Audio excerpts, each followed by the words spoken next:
রাজনৈতিক দলগুলোর সঙ্গে আলোচনার পরামর্শ দিয়েছে বাংলাদেশের বিপ্লবী ওয়ার্কার্স পার্টি। দুপুরে আগারগাঁওয়ে নির্বাচন ভবনে সিইসি এএমএম নাসির উদ্দিনের সঙ্গে বৈঠক শেষে একথা জানান দলটির সাধারণ সম্পাদক সাইফুল হক। এদিন বিপ্লবী ওয়ার্কার্স পার্টির পক্ষে ৩১ দফা দাবি জানানো হয় সিইসিকে।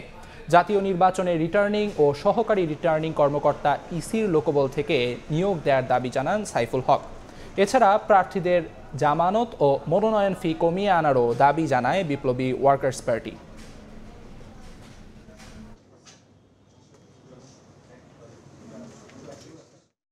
আমাদের ৩১টা সুনির্দিষ্ট প্রস্তাবনা সেটা আমরা নির্বাচন কমিশনের কাছে আমরা উত্থাপন করেছি, যে আপনার রাজনৈতিক দল এমনকি অন্তর্বর্তী সরকারের সঙ্গে আলাপ আলোচনা করে পরামর্শ করে নিশ্চয়ই অচিরেই নির্বাচন সম্পর্কে আপনারা সুনির্দিষ্ট একটা পথনকশা আপনারা ঘোষণা করবেন। আর নির্বাচনের সুনির্দিষ্ট সূচি বা শিডিউল তো নির্বাচন কমিশনকে ঘোষণা করতে হবে।